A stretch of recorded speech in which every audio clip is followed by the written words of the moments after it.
Hi guys. ஏய் hi. என்ன குமரேசா, இருட்டுல கூட வீடியோ பண்ற உன்னுடைய ஒரு கடமுணர்ச்சி வேற லெவல்ல போயிட்டு இருக்குது. பவர் கட்டு பவர்லாம் இல்ல. ஏரியாவெல்லாம். ஆமா. பெங்களூர்ல பவர் கட்டுன்றதே பெரிய விஷயம்ப்பா. பவர் இல்லாம ஒரு வீடியோ போடுறான். ஸோ எனிவே ஸ்டார்ட் பண்ணலாம். என்னோட இந்த வீடியோ வந்து நம்ம வந்து இந்தியா ஆஸ்திரேலியா மேட்ச் வந்து நாளைக்கு ஸ்டார்ட் ஆக போகுது. ஸோ செகண்ட் டெஸ்ட் ஸ்டார்ட் ஆக போகுது. ஸோ ஃபர்ஸ்ட் டெஸ்ட் நம்ம எக்ஸ்பெக்ட் பண்ணோம் பயங்கரமா தோப்பாங்களா இந்தியா, அது கன்ஃபார்ம்டா. நியூசிலாந்துக்கு வாங்கிட்டு போயிருக்காங்க. நம்ம வந்து பயங்கரமா தோக்குறோம், இது கன்ஃபார்ம் எழுதி வச்சுக்கோன்ற அளவுக்கு சொன்னோம். குமரேஸ்வர் மட்டும் தான் இல்ல நம்ம வின் பண்ணுவோன்ற அளவுக்கு பாசிட்டிவா பேசினான்.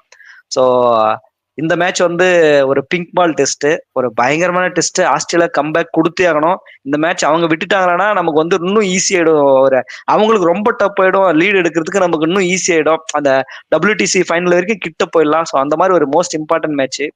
ஸோ என்ன ஒரே ஒரு பிரச்சனை, இது pink ball test, day night. So day night மேட்ச்னாலே உங்களுக்கு தெரியும் ஆஸ்திரேலியா வந்து என்ன மாதிரி ஸ்ட்ராங்கான டீம்ன்ட்டு. ஸோ அதாவது நான் அது ஒரு ஸ்டாட்ஸே வச்சிருக்கேன். இது வரைக்கும் இந்தியா வந்து 4 மேட்ச் ஆடி இருக்காங்க. எங்கன்னா நீங்க டே நைட் டெஸ்ட் வந்து அது 3 இந்தியாவில் ஆடி இருக்காங்க, 1 வந்து ஆஸ்திரேலியாவில் ஆடி இருக்காங்க. அந்த 4 மேட்ச்ல இந்தியாவில் 3 ஜெயிச்சிட்டாங்க, ஆஸ்திரேலியாவில் 1 மட்டும் பயங்கரமா தோத்தாங்க. அதுதான் வந்து 36க்கு ஆல் அவுட். அந்த ஞாபகம் உங்களுக்கு வரணும்.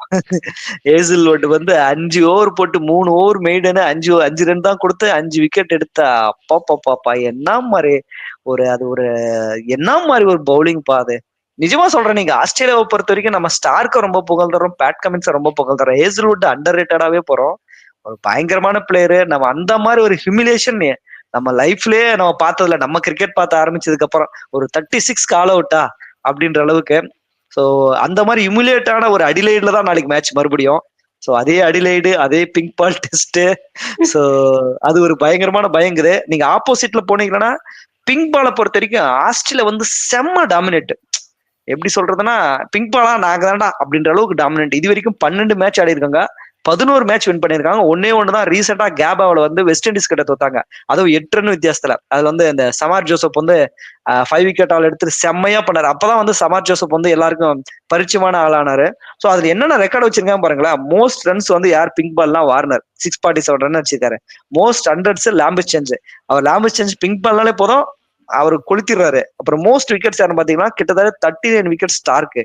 அதே மாதிரி நீங்க ஹையஸ்ட் டீம் ஸ்கோர் பாத்தீங்கன்னா ஆஸ்திரேலியா 589, லோயஸ்ட் டீம் ஸ்கோர் பாத்தீங்கன்னா இந்தியா 36. சோ எப்படி இருக்குதுன்னா, இது மொத்த பாசிட்டிவும் இருக்கிற ஒரு பிங்க் பால் டீம், மொத்த நெகட்டிவும் இருக்கிற ஒரு பிங்க் பால் டீம் அப்படிதான் சொல்லலாம். ஸோ அப்படி ஒரு காம்படிஷன். அவங்களுக்கு வந்து ஏசல்வுட் இல்லாத பெரிய ஒரு டிசப்பாயின்மெண்ட். நமக்கு வந்து ஏசல்வுட் இல்லாத ரொம்ப நல்லது. ஏன்னா லாஸ்ட் டைம் நம்மள ஏசல்வுட் தான் செஞ்சாரு. அதுக்கு ஈக்குவலான ஒரு பிளேயர் தான் எடுத்துட்டு வராங்க. ஸ்காட் போலந்து ஒன்றும் நீங்க அவ்வளவு மோசமா நினைக்காதீங்க, அவர் தான் வரப்போறாரு. ஸோ அவரும் ஒரு பயங்கரமான பவுலிங். நான் எப்படி நினைக்கிறேன்னா, இந்தியா வந்து சேம் லெவனோட போறதுக்கு கொஞ்சம் சான்ஸ் கம்மியான ரோஹித் வந்துட்டாரு. யாராவது ரோஹித் கில் வந்துட்டாங்கன்னா யாராவது 2 பேர், துருவ் ஜுரல் இருக்கிறதுக்கு கொஞ்சம் சான்ஸ் இல்லைன்னு நினைக்கிறேன். அதை விட்டுட்டு பாத்தீங்கன்னா இப்ப உங்களுக்கு வந்து ரோஹித் பிளேஸ்க்கு ராகுல் வந்து கீழே டீ ப்ரமோட் ஆகுவாரு, கில் பிளேஸ்ல தேவ்தத் படிக்கல்ல வெளியே போயிடுவாரு. ஸோ டீம் கரெக்டா தான் இருக்கும். ஸோ நீங்க என்ன நினைக்கிறீங்க, இந்தியன் 11 எப்படி போவாங்க? அது எப்படி இந்த பிங்க் பால் டெஸ்ட் அந்த லாஸ்ட் டைம் பண்ண மாதிரி பண்ணிடுவாங்களா, இல்ல கொஞ்சம் நல்லா பிளே பண்ணுவாங்களா? என்ன நினைக்கிறீங்க, நீங்க சொல்லுங்க. இல்ல கண்டிப்பா 36 எல்லாம் ஆல் அவுட் ஆக மாட்டாங்க அந்த டைம். ஏன்னா நம்ம இந்தியாலயே அடி வாங்கி போயிட்டோம். அந்த அந்த அந்த என்னென்ன தப்பு பண்ணாங்களோ அது எல்லாமே ஃபர்ஸ்ட் டெஸ்ட்ல எல்லாமே ரெக்டிஃபை பண்ணிட்டு தான் வந்தாங்க, பார்த்துருப்பீங்க.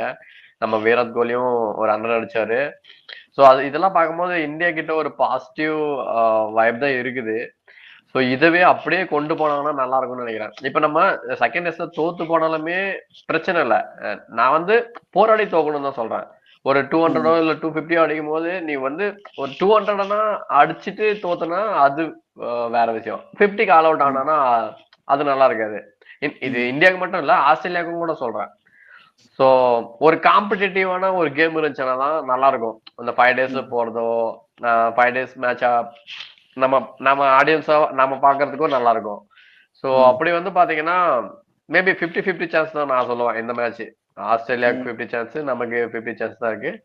பட் இதெல்லாம் பேட்டிங் வைஸ் பார்த்து பாத்தீங்கன்னா இந்த மேட்ச் நான் அகைன் கோலி மேலதான் போறேன். கோலி தான் அதிகமான ஸ்கோர் பண்ணுவாரு இந்த டெஸ்ட்ல அப்படின்ற மாதிரி எனக்கு தோணுது. பேட்டிங் வைஸ் இது பவுலிங் வைஸ் பாத்தீங்கன்னா இந்த மேட்ச் கண்டிப்பா பேட் கமின்ஸ் அவரோட பர்ஃபார்மன்ஸ் நல்லா இருக்கும்ன்ற மாதிரி எனக்கு தோணுது. ஒரு கேப்டன் இன்னிங்ஸா இருக்கும். கண்டிப்பா. நீங்க எப்படி சொல்றீங்க? நான் வந்து இந்த பிங்க் பால் கண்டிப்பா ஒரு வெயிட் பண்ணிட்டு தான் இருக்கேன் இந்த மேட்சை பார்க்கறதுக்காக. ஏன்னு கேட்டீங்கன்னா நம்ம ஒரு மோசமான ஒரு ஒரு ரெக்கார்டு வச்சிருக்கோம் இந்த பிங்க் பால்ல. அதுவும் 36 ஆல் அவுட்ன்றதெல்லாம் எத்தனை வருஷம் வேணாலும் மறக்க முடியாது. அது ஒரு ரெக்கார்டு தான். பெரிய ரெக்கார்டா இருக்கு. அது மனசுக்குள்ள இருந்துட்டே இருக்கும். அந்த பிங்க் பால்னாலே அது வந்து 36 ஆல் அவுட்ன்றது வந்துடும் டக்குன்னு. இப்ப இந்தியாவுக்கு இருக்கிற ஒரே ஒரு ஒரு பாசிட்டிவிட்டி என்னன்னா லாஸ்ட் மேட்ச் வின் பண்ணியிருக்கோம். லாஸ்ட் மேட்ச் வந்து ஒரு டாமினன்டான ஒரு வின்னு. அந்த நியூசிலாந்து மேட்ச் அந்த நியூசிலாந்து சீரீஸை வந்து மறக்கடிக்கிற மாதிரி ஒரு வின்னு. நியூசிலாந்து சீரீஸ் முன்னாடி இந்தியா எப்படி இருந்துச்சு அந்த அந்த டீமை வந்து நம்ம பார்த்தோம் ஃபர்ஸ்ட் டெஸ்ட் மேட்ச்ல. ஸோ அந்த பாசிட்டிவிட்டி கண்டிப்பா செகண்ட் மேட்ச்ல இப்போ வரைக்கும் பிளேயர்ஸ் கிட்ட இருக்கும். ஒரு ஹேசல்வுட் இல்லைன்றது வந்து இந்தியாவுக்கு ஒரு ஒரு அட்வான்டேஜா இருந்தாலும் அவர் ஸ்காட் பாலண்ட வந்து சாதாரண ஆள் கிடையாது. அப்படின்னும் போது நம்ம வந்து எல்லாத்துக்கும் ரெடியா தான் இருந்தாகணும். இந்த மேட்ச்ல பொறுத்தவங்க பாத்தீங்கன்னா நம்ம இந்தியாவுக்கு சில கன்ஃபியூஷன்ஸ் இருக்கு இப்போ வரைக்கும். அது கன்ஃபியூஷன் சொல்ல முடியாது.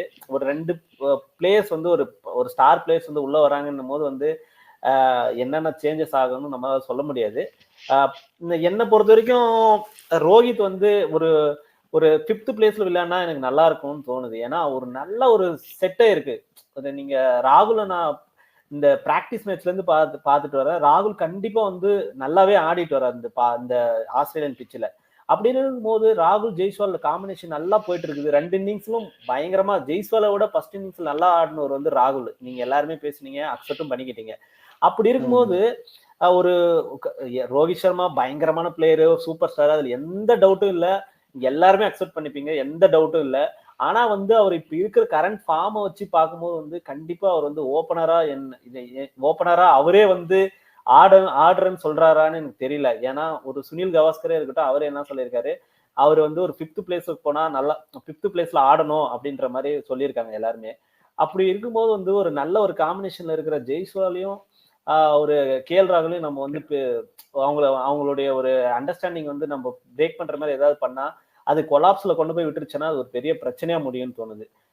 அதனால வந்து கண்டிப்பா தேவதத் படிக்கல் இருக்க மாட்டாரு. அந்த பிளேஸ்க்கு ஆப்வியஸ்லி சுபம் கில் அவரு கண்டிப்பா அந்த பிளேஸ் விட்டு தர மாட்டாரு. அதோடு இல்லாம அது ஆல்ரெடி நம்ம பிக்ஸ் பண்ண மாதிரி அவர் 3rd பிளேஸ்ல ஆடுவாரு. 4th விராட் கோலி. 5th பிளேஸ்க்கு அதுக்கு தான் நான் சொல்றேன். ஒரு ரோஹித் வந்து ஸ்டார்டிங் அவருக்கு டெஸ்ட் மேட்ச் கெரியர் ஸ்டார்ட் பண்ணும் போதே அவர் 5th place 6th place down the order அதெல்லாம் ஆடிட்டு இருந்தாரு. அப்படின் போது அவரும் வந்து டீம் நல்லதுக்காக அப்படி பண்ணுவாருன்னு எனக்கு தோணுது. அப்படி பண்ணா கண்டிப்பா வந்து இந்தியாவுக்கு எந்த ஒரு பிரச்சனையும் பாதகமா அமையாது. இது பிங்க் பால் வேற அவர் ஓப்பனிங் ஆடி ஏதாச்சும் டீம் சொதப்பிடுச்சுன்னா அதுக்கு ரோஹித் தான் காரணம்னு சொன்னா அவரு மறுபடியும் ரோஹித் இப்பதான் கோலி வந்து கொஞ்சம் ஒரு செஞ்சுரி எல்லாம் போட்டு அவர் கொஞ்சம் ரெக்கவர் ஆகி வந்திருக்காரு. இந்த சமயத்துல ரோஹித் போயிட்டு ஏதாவது மேட்ச் லைனப்ஸ் ஏதாவது கொலாப்ஸ் ஆயிடுச்சுன்னா அது ரோஹித் மேல வந்து அந்த பிளேம் வர சான்ஸ் நிறைய இருக்கு. அது அவருக்கு இடம் கொடுக்க கூடாது. அவரே வந்து கண்டிப்பா வந்து டீம் நல்லதுக்காக தான் அது பண்ணுவாரு. பும்ராவை நம்ம பும்ரானாலதான் வந்து இந்த மேட்ச் டர்ன் ஆகி இந்த ஃபர்ஸ்ட் மேட்சே வந்து இந்தியா வின் பண்ணோம். அப்படின்னும் போது வந்து அவர்கிட்ட இருந்து கேப்டன்ஷிப் வேற வாங்குறோம். ஓகே அவரு எந்த குறை பண்ணாரு, ஏன் வாங்கணும்னு ஒரு சுச்சுவேஷனு. ஆனா வேற வழி இல்ல. ஆல்ரெடி அனௌன்ஸ் பண்ணியாச்சு கேப்டன் ரோஹித் சர்மான்னும் போது மேபி இந்த சீரீஸ் முடிச்சு கூட வேற ஏதாவது டிசைட் பண்ணலாம். இப்ப வரைக்கும் ரோஹித் சர்மா தான் ஓகே கேப்டனா பண்ணிட்டோம். அதுல எனக்கு எந்த மாற்று கருத்தும் இல்லை. ஆனா அந்த ஓப்பனிங் ஒரு பேரை வந்து சேஞ்ச் பண்ணாருந்தாங்கன்னா செகண்ட் டெஸ்ட் மேட்ச் யார் எந்த ஒரு பிரச்சனையும் இல்லாம ஒரு டீசெண்டா போகும்னு எனக்கு தோணுது. கரெக்ட் தான். ஏன்னா இப்ப ரோஹித் சர்மா வந்து நம்ம டீப் ப்ரொமோட் பண்ண முடியாது, அது வந்து பாசிபிள் இல்லை. ஏன்னா அவர் ஓப்பனிங்கே ஆடி பழகிட்டாரு. ஒரு நம்பர் 5க்கு அவர் மறுபடியும் செட் ஆவாருன்னு தெரியல. ஸோ அவர் இன்னைக்கு நெட் ப்ராக்டிஸ் கூட பயங்கரமா பண்ணியிருக்காரு. So I believe Jaiswal and Rohit combo தான் இருக்கும். நம்பர் 5 பேட் பொசிஷன்லாம் கிடையாது. பட் கம்பேர் தென் ஓப்பனிங் இவர் வந்து ராகுல் வந்து நம்பர் 5ல இருந்தா இன்னும் ஸ்ட்ராங்கா இருக்கும். பட் அவருக்கு வந்து ஓப்பனிங்ல சூப்பரா வருது. ஸோ அதை நம்ம மறுக்கவே முடியாது. ஏன்னா லாஸ்ட் மேட்ச் வந்து அவருடைய அந்த ஒரு ரோஹித் தான் வந்து ஓபன் பண்ணாரு. அவர் வந்து அந்த நியூ பால்ல விக்கெட் கொடுக்கும்போது நெக்ஸ்ட் பேட்டர்ஸ் கட்டாயம் அந்த நியூ பால் ஆட வேண்டிய கட்டாயத்துக்கு வந்துடுறாங்க. அதனால வந்து அந்த டாப் ஆர்டர்ஸா இருக்கட்டும் அந்த ஒரு பெரிய ஒரு கொலாப்ஸ் ஆயிட்டு பின்னாடி வந்து எந்த ஒரு மைண்ட் செட்ல போறதுன்னே வந்து மிடில் ஆர்டர்ல வர்ற கேஎல் ராகுலா இருக்கட்டும், ரிஷப் பண்டா இருக்கட்டும், யாருக்குமே வந்து என்ன பண்றதுன்னு தெரியாம தான் அவ்வளவு பெரிய லாஸ் ஆச்சு நியூசிலாந்து கிட்ட. சோ அந்த தப்பு மறுபடியும் வரக்கூடாதுன்னா நல்லா செட் ஆயிருக்கிற ராகுலையும் ஜெய்ஸ்வாலையும் வந்து நம்ம ஏன் வந்து பிரிக்கணும்? கரெக்ட். சோ அது அப்படி நம்ம இல்ல வந்து என்ன இப்ப ரோஹித் வந்துட்டு இந்த அட்டாக்கிங் ஷாட்ன்றத போகாம ராகுல் எப்படி பிளே பண்ணாரோ அந்த மாதிரி ஆனாருன்னா நல்லா இருக்கும். எந்த இல்ல பால நீ அவரு ஆடணுமோ அந்த பால ஆடிட்டு கம்ப்ளீட்டா வந்து அவர் அவுட் ஆஃப் ஃபார்ம்ல இருக்காருன்னு நான் சொல்லுவேங்க, ஓப்பனா சொல்லுவேன். ஏன்னா இப்ப நடந்த இந்த பிரைம் மினிஸ்டர் 11 சீரீஸ்ல கூட அவரு மறுபடியும் அதே தப்பு தான் டக் அவுட் பண்ணிட்டு இருக்காரு. டக் அவுட் மறுபடியும் அதே சிங்கிள் டிஜிட்ல தான் அவுட் ஆகுறாரு. சோ இது வந்து டீமுக்கு நல்லது இல்லையே. நல்லா இல்ல இருக்கிற அவர் பிளேயரை வந்து அந்த டெஸ்ட்ரக்டிவிட்ட குறைச்சிக்கலாம்னு நினைக்கிறேன். நீங்க நீங்க எனக்கு 50 பாலுக்கு 50 அடிக்கணும்னு அவசியம் இல்லை. நீங்க 100 பால் எடுத்துட்டு 25 ரன் கூட அடிங்க. நீங்க வந்து நீங்க எல்லாரும் ப்ரூவ் பண்ண பிளேயர்ஸ் அப்படி போலாம். அதான் இது வந்து நம்ம டிசைட் பண்ண முடியாதுங்க. இது வந்து எப்படி சொல்றதுன்னா டீம் காம்பினேஷன் டீம் மேனேஜ்மெண்ட் என்ன சொல்றாங்களோ அந்த மாதிரி தான் போவாங்க. ஐ பிலீவ் ரோஹித் தான் போவாருன்னு நினைக்கிறேன். பட் கேஎல் போனா நல்லா இருக்கும்னு சொல்றீங்க. பட் ரோஹித்தும் அந்த ஃபார்ம்ல இருந்தா பயங்கரமா இருக்கும்னு நினைக்கிறேன். அது எப்படி இருக்குன்னு தெரியல. நீங்க ஆப்போசிட் சைட்ல நீங்க ஒரு ஆஸ்திரேலியா அப்படின்னு வரும்போது நம்ம பவுலிங் அவங்களுக்கு ஏத்த மாதிரி இருக்குதான் பயங்கர பாசிட்டிவ்னு நினைக்கிறேன். ஏன்னா ஒரு சிராஜ், ஒரு பும்ரா, அதே மாதிரி நீங்க இப்போ வந்து நிதிஷ் ராணா, ஹர்ஷித் ராணா இவங்க எல்லாம் வந்து செமையா பண்றாங்க. சோ அது வந்து ரொம்ப ஒரு பாசிட்டிவ் எனர்ஜியா இருக்கு. ஏன்னா லாஸ்ட் மேட்ச்ல கூட நீங்க 150ல நீங்க 150 ரன்ல ஆல் அவுட் ஆனதுக்கு அப்புறம் ஒருவேளை அந்த பவுலிங் கரெக்டாலாம் அவங்க ஒரு 450 ரன் அடிச்சிருந்தாங்கன்னு வச்சுக்கோங்களேன், அது வந்து நம்ம இந்த அளவுக்கு நம்ம இந்தியாவை புகழ்ந்துருக்க மாட்டோம். சோ நம்மளுடைய பவுலிங் வந்து அவங்களுக்கு எந்த விதத்திலும் குறை இல்லை அப்படின்ற அளவுக்கு இருக்கிறனால நம்ம பேட்டிங்கை வந்து அது ஓவர் ஷேடோ பண்ணுது. சோ அதே பவுலிங் இந்த மேட்சும் பண்ணா இன்னும் மாசா இருக்கும்னு நினைக்கிறேன். நீங்க அதே மாதிரி ஆஸ்திரேலியா டீம் பக்கம் போனீங்கன்னு வச்சுக்கோங்களேன், இந்த சீரிஸ் வந்து நிறைய பேரோட ஃபேட்டை வந்து டிசைட் பண்ணணும்னு நான் நினைக்கிறேன். Usman Khawaja, Steven Smith, Labuschagne இவங்களுக்கெல்லாம் வந்து இது ஒரு கடைசி சீரிஸ் மாதிரி ஒரு சான்ஸ்.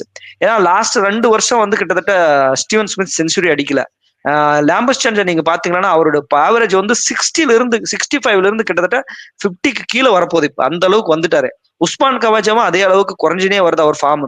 இப்ப டேவிட் வார்னர் இல்லாம மெக்ஸ்வீனின்னு ஒரு பிளேயர் போட்டிருக்காங்க. அவர் வந்து இப்பதான் டெபியூ ஆயிருக்காரு. பட் டெபியூ ஆனா கூட அவர் அவ்வளவு கான்பிடன்ட் கொடுத்து வந்திருக்கிறது 2 மேட்ச்லயுமே ஒரு சிங்கிள் டிஜிட்ட கூட தாண்டல. அது அவர் அந்த ஷாக்ல இருந்து வெளியே வராதான்னு தெரியல. அவங்களுக்கு ஒரே ஒரு காம்படிட்டிவ் பேட்ஸ்மேன் பாத்தீங்கன்னா ஹெட் மார்ச் வந்து கொஞ்சம் இது பண்ணார். மிச்சல் மார்ச் வந்து கொஞ்சம் நின்னாரு. அவருக்கும் ஒரு இன்ஜுரி கன்சர்ன் இருக்குன்னு சொல்றாங்க. பட் அது எந்த அளவுக்குன்னு தெரியல. ஏன்னா ஒரு வெப்ஸ்டர்னு ஒரு பிளேயர் இருக்காரு. அவரு இந்த ஷெஃபீல்ட் ஷீல்டர் எல்லாம் வந்து ஒரு 900 ரன் அடிச்சுட்டு கிட்டத்தட்ட ஒரு 30-40 விக்கெட் எடுத்து ஒரு பயங்கரமான ஹிஸ்டரி எல்லாம் வச்சிருக்காங்களாம். சோ அவர் ஒரு கிரேட் ஆல்ரவுண்டர்ன்றாங்க. அவங்க டொமஸ்டிக்ல அவரை கொண்டு வரதா பேசிட்டு இருக்காங்க. பட் அது தெரியல. இப்ப நீங்க மேட்சா வச்சு பாத்தீங்கன்னா எனக்கு தெரிஞ்சு எட்டு மட்டும்தான் அந்த ஒரு ஃபார்ம்ல இருக்காரு. மத்தபடி பாத்தீங்கன்னா அவங்களோட பேட்டிங் வந்து யாருமே இல்ல. ஒரு ஸ்டீவன் ஸ்மித், லாம்பஸ் சேன் என்ன மாதிரி பேட்டிங்கு அது வந்து இல்ல. அதை வந்து அவங்க இந்த பிங்க் பால்ல காட்டிட்டாங்கன்னா ஒரு கிரேட் கம்பேக்கா இருக்கும். அவங்க பவுலிங்கை நம்ம குறை சொல்லவே முடியாது. ஏன்னா 150க்கு நீங்க ஃபர்ஸ்ட் இன்னிங்ஸ்ல ஃபர்ஸ்ட் மேட்ச்ல சுருட்டும் போதே பவுலிங் ஸ்ட்ராங் தான். 150க்குலாம் அவ்வளவு சீக்கிரம் சுருட்ட முடியாது. அப்படி சுருட்டு கொடுக்கும்போது இவரை கிரேட் பவுலிங் வச்சிருக்கீங்க. பேட்ஸ்மேன் சோபிக்காத டைம்ல அது வந்து கொஞ்சம் டிசப்பாயின்மெண்டா இருக்குது. அதை எப்படி ஓவர் கம் பண்ணிட்டு வருவாங்க அப்படின்னு நீங்க நினைக்கிறீங்க? ஏன்னா எதுவும் சேஞ்ச் ஆக போறதுல இதே டாப் ஆர்டர் தான் இருக்கும் போது ஸ்காட் பலந்த் வர போறாரு. அதே வேற வெப்ஸ்டர் வர போறாரு மேட்ச்ல மாஸ்க்கு பதில். இதான் வந்து இப்போதைக்கு இருக்கிற ஒரு சேஞ்சஸ் நினைக்கிறேன். மத்தபடி சேம் டீமோட தான் 9 பேர் அப்படியே வர போறாங்க. நம்மளது எப்படி ஒரு தேவதத் படிக்கலும் ஜுரோலும் போயிட்டு இவரு உங்களுக்கு ரோஹித் சர்மாவும் கில்லு வராங்களோ அதே மாதிரி 2 சேஞ்சஸ் தான். சோ அவங்க எப்படி வருவாங்கன்னு நினைக்கிறீங்க? இதே ஒரு மென்டாலிட்டியில வருவாங்களா இல்ல கொஞ்சம் நல்லா ஆடா போவாங்களா? கண்டிப்பா இதெல்லாம் வச்சு பார்க்கும்போது இப்போ ஸ்டீவன் ஸ்மித்தா இருக்கட்டும், லாமஜன்சி, கவாஜெல்லாம் நீங்க பார்த்துருப்பீங்க டெஸ்ட்ல எப்படி ஆகும்னுட்டு. இது இன்க்ளூடிங் இது வந்து ஹோம் கண்டிஷனு. ஸோ அவங்க கண்டிப்பா கம்பேக் கொடுக்கறதுக்கு சான்சஸ் இருக்கு. நம்ம பவுலர்ஸ் அவங்களோட வேலையை கரெக்டா பார்த்தாங்க ஃபர்ஸ்ட் டெஸ்ட் மாதிரினாக்கா மேபி அவங்க கம்பேக் கொடுக்க விடக்கூடாது. அப்படி விட்டா அப்படி பவுலிங் பண்ணா மட்டும்தான் நம்ம வின் பண்ண முடியும். அப்படி இல்ல அவங்க கம்பேக் கொடுக்குறாங்கன்னா சீரியஸா நமக்கு ரொம்ப டஃப் ஆயிடும். நீங்க சொன்ன மாதிரிதான் இப்ப நம்ம 150 ஆல் அவுட் ஆகும்போது அவங்க ஒரு 300 அடிச்சிருந்தாலும் 150 லீடு கொடுத்துறாங்க. சோ அப்ப அவங்களுக்கு நம்ம செகண்ட் இன்னிங்ஸ்ல 150 லீடு ஐ மீன் அந்த லீடு நம்ம 150 ரன் அடிக்கிறதுக்குள்ளவே நம்ம ஒரு 4-5 விக்கெட் போயிடும். அதுக்கப்புறம் டார்கெட்டும் நம்ம கம்மியா தான் கொடுக்க முடியும். அவங்க ஈஸி வின் பண்ணிடுவாங்க. சோ நம்ம சீரியஸா பேட்ஸ்மேனோட பவுலரை நம்பிதான் நம்ம டீம் இந்தியா இருக்கு. அவங்க பேட்ஸ்மேனுக்கு கரெக்டான அவங்க வேலையை செஞ்சாங்கன்னா கண்டிப்பா காம்படிட் பண்றதுக்கு ரொம்ப சான்சஸ் இருக்கு. நீங்க இது நீங்க பாத்தீங்கன்னா அந்த ஸ்டார்க் வந்து பிங்க் பால்ல நல்லாவே பண்ணிருக்காரு. நீங்க 20+ விக்கெட்ஸ் எடுத்திருக்காரு. அது இல்ல 39 விக்கெட்ஸ். 39 விக்கெட் எடுத்திருக்காரு. அப்படின்னும் போது அந்த பிங்க் பால்னாலே அவங்களுக்கு கண்டிப்பா பாசிட்டிவிட்டி அந்த இருக்கும். அந்த பாசிட்டிவ் இருக்கும். அந்த நம்ம எதுல ஸ்ட்ராங்கு, யாரு எந்த எப்படி அந்த டே நைட் மேட்ச்ல வந்து எப்படி பண்ண முடியும் அப்படின்ட்டு ஹோம் கண்டிஷன்ல அவங்களுக்கு நல்லாவே தெரியும். அப்படின்னும் போது அவங்க ஈஸியா வந்து கம்பேக் கொடுப்பாங்க. அதுல எந்த டவுட்டுமே கிடையாது. நம்ம அதை எதிர்த்து எப்படி வந்து நம்ம அப்ரோச் பண்றோம் அதுலதான் அந்த மேட்டரே இருக்கு. அந்த அந்த அந்த பாஸ்ட் பவுலிங் அந்த எப்படி சொல்றது, ஸ்டார்க் வந்து அந்த நியூ பால்ல ஆடும்போது, நியூ பால்ல போடும்போது அந்த 20+ ஒரு 25 ஓவர் வரைக்கும் அதுக்கு டிபெண்ட் பண்ணிட்டாலே போதும். அதுக்கப்புறம் வந்து நீங்க என்னதான் வந்து நீங்க ஸ்விங்கு என்ன ஒரு பிங்க் பாலா இருந்தாலும் வந்து அதுக்கு மேல வந்து அந்த பாலினுடைய ஸ்விங் வந்து கம்மியாயிரும். ஹேசல்வுட் டெல்லுன்றது ஒரு பெரிய அட்வான்டேஜ் இருக்குது. இதை வந்து கண்டிப்பா இந்தியா யூஸ் பண்ணிக்கிட்டு அந்த அந்த அந்த அந்த நியூ பால்ல வந்து கொஞ்சம் ஆடிட்டாங்கன்னா அப்புறம் வந்து கண்டிப்பா இந்தியா வந்து ஈஸியா நெக்ஸ்ட் வர பேட்ஸ்மேனுக்கு ஒரு நல்ல ஒரு 300 ஸ்கோர் அடிக்கிறதுக்கு நல்ல ஒரு யூஸ்ஃபுல்லா இருக்கும். கிரேட். ஸோ நம்ம வந்து ப்ரெடிக்ஷன் போயிடலாம். So who will be the winner of this match, second match? யாருக்கு போவீங்க நீங்க?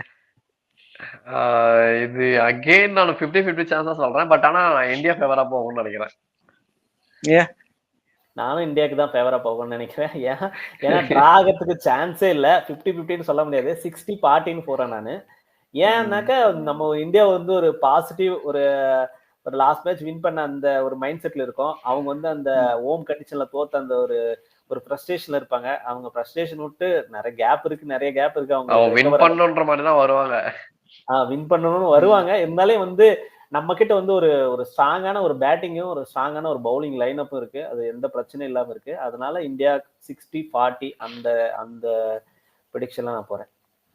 நான் வந்து ஆஸ்திரேலியா தான் போவேன். ஏன்னா அடிலைடு பிங்க் பால் டெஸ்ட் மறக்க முடியாத அடி. கம்பேக் கொடுத்தே ஆகணும், பயங்கரமா கம்பேக் கொடுத்தே ஆகணும். அவங்களும் பயங்கரமா பிளான் எல்லாம் பண்ணிட்டு வருவாங்க. ஸோ ஐ பிலீவ் ஆஸ்திரேலியா இந்த மேட்சை கொஞ்சம் ஆஸ்திரேலியா தான் அடிப்பாங்க. கஷ்டப்படுறாங்களோ ஈஸியா வின் பண்றாங்களோ தெரியல. I go with Australia. So one batsman அந்த ஆஸ்திரேலியாவில், one batsman for India who will best perform for this test match. நான் அதான் முன்னாடி சொன்ன மாதிரி நான் அகெயின் விராட் கோலிக்கு தான் போறேன். நீங்க? அவரோட டச் வந்திருக்கு. மேபி இந்த டெஸ்ட்லயும் ஒரு 100 பார்க்கலாம் அப்படின்ற மாதிரி எனக்கு தோணுது. நீங்க? நான் வந்து கேஎல் ராகுல் நான் நம்பிக்கை வச்சிருக்கேன் அவர் மேல. அவர் வந்து ஓபன் பண்ணா இன்னும் நல்லாவே இருக்கும்னு தோணுது எனக்கு. கேஎல் ராகுல் பேட்டிங்ல, பவுலிங்ல வந்து பாத்தீங்கன்னா பும்ரா, இவங்க 2 பேர் தான் நான் வந்து டாப் பர்ஃபார்மரா இருப்பாங்கன்னு தோணுது எனக்கு. நானும் அதான் போவோம், கேஎல் ராகுல் தான். ஏன்னா நல்ல கனெக்ட் ஆகுது தலைவனுக்கு. இப்போ ஒரு மாட்டுச்சுன்னா இந்த வாட்டி நல்லா பர்ஃபார்ம். ஆப்வியஸ்லி பவுலிங் பும்ரா தான் போறான். ஸோ ஆஸ்திரேலியாவில் பாத்தீங்கன்னா யாரை வந்து இந்த மேட்ச் பிலீவ் பண்றீங்க, பேட்ஸ்மேன் பவுலரா? நான் வந்து மார்னஸ் போறேன். ஏன்னா மார்னஸ் வந்துட்டு லாஸ்ட் மேட்ச் அவர் மேபி ஒரு லூஸ் ஷாட்டோ இல்ல எனக்கு எப்படி சொல்றதுன்னு தெரியல, அவர் வந்துட்டு ஒரு கான்பிடன்ஸே இல்லாத மாதிரி ஆடிட்டாரோன்ற மாதிரி எனக்கு தோணுது ஃபர்ஸ்ட் டெஸ்ட்ல. செகண்ட் டெஸ்ட்ல அந்த மிஸ்டேக்ஸ் அவர் பண்ண மாட்டாரு, இந்த டெஸ்ட்ல அவர் நல்லா ஆடுவாருன்ற மாதிரி எனக்கு தோணுது. அப்புறம் பவுலிங்ல பாத்தீங்கன்னா நான் ஆஃப்கோர்ஸ் ஆல்ரெடி சொன்ன மாதிரி கமின்ஸ் தான் போறேன். நான் வந்து டிராவிஸ் ஹெட் கூட தான் போவேன். ஏன்னா வந்து லாஸ்ட் மேட்ச் டீசெண்டா பண்ண ஒரே ஒரு ஆஸ்திரேலியன் பேட்ஸ்மேன் யாருன்னு பாத்தீங்கன்னா அது டிராவிஸ் ஹெட் தான். அப்படின்னும் போது வந்து டிராவிஸ் ஹெட் கூட நான் போறது அவருக்கு ஓரளவுக்கு டீசெண்டா பண்ணுவாருன்னு தோணுது இந்த மேட்ச்ல. சேம் டைம் வந்து அவர் அந்த நியூ பால்ன்றது வந்து அவரு ஆடுறதுக்கு அவ்வளவு சான்ஸ் கிடைக்காதுன்னும் போது வந்து ஓல்டு பால் வந்து கொஞ்சம் ஸ்கோர் பண்ணலாம். பவுலிங் பாத்தீங்கன்னா நான் ஸ்டார்க் கூட தான் போறேன். ஏன்னா ஸ்டார்க் வந்து அவர் டீசெண்டா எப்பவுமே பண்ணுவாரு. இருந்தாலும் வந்து இந்த பிங்க் பால்னும் போது வந்து அவர் நல்ல ரெக்கார்டு வச்சிருக்காரு. அதனால ஸ்டார்க் வந்து நல்லா பண்ணுவாருன்னு தோணுது. நான் வந்து ஸ்டீவன் ஸ்மித்தும் பேட் கமின்ஸ் கூட போவேன். ஸோ எனக்கு தெரிஞ்சு இவங்க 2 பேரும் அந்த வாட்டி ஒரு நல்ல கம்பேக் கொடுப்பாங்க அப்படின்னு நான் நம்புறேன். ஏன்னா ஸ்டீவன் ஸ்மித்துக்கு இதுதான் லாஸ்ட் சான்ஸ், இந்த சீரீஸ் தான். அவர் கண்டிப்பா இதுல ப்ரூவ் பண்ணி ஆகணும். பேட் கமின்ஸ் வந்து கேப்டன் இன்னிங்ஸ் பவுலிங் போட்டே ஆகணும். So I go with 2 members. So இது பார்த்தா வந்து நம்ம டே 1 பார்த்தா தான் என்ன கண்டிஷன் தெரியும். ஏன்னா இந்த மேட்ச் வந்து நமக்கு 9 o'clock மேல ஸ்டார்ட் பண்றதால நமக்கு ஒரு டே நைட் மேட்ச் இருக்கும், டே நைட் மேட்ச் மாதிரி இருக்கும். அங்க வந்து டே மேட்ச் மாதிரி இருக்கும், அவங்களுக்கு வந்து டே நைட் மேட்ச். ஸோ பயங்கரமா இருக்கு போது. டே 1ல இருந்து நம்ம ஒவ்வொரு வீடியோ ரிவ்யூ பண்ணதான் போறோம். ஸோ ஐஎஸ் ஸ்கோர் அடிச்ச 589 அடிச்ச ஆஸ்திரேலியாவா இல்ல 36 அடிச்சு இந்தியாவா, லோ ஸ்கோர் அடிச்ச இந்தியாவா அப்படின்னு இந்த மேட்ச் பார்த்தாதான் தெரியும். அடிலைடு 36 பிங்க் பால் டெஸ்ட்னும் போதே ஒரு அப்படியே ஒரு மைண்டே ஐயோ அப்படி ஆயிடக்கூடாதுன்னு தோணுது. வெல்சி அப்படியெல்லாம் பண்ண மாட்டாங்க. ஐ ஹோப் நல்ல ஒரு காம்படிஷனா இருக்கும். ஏன்னா எண்ட் ஆஃப் த டே அது வந்து காம்படிட்டிவா இருந்தாதான் எல்லாருமே ரசிக்க முடியும். அப்படி ஒரு கிரிக்கெட் மேட்சை நம்ம பார்க்க போறோம் அப்படின்னு நினைக்கிறேன்.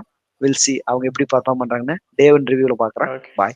Okay bye. பாய்.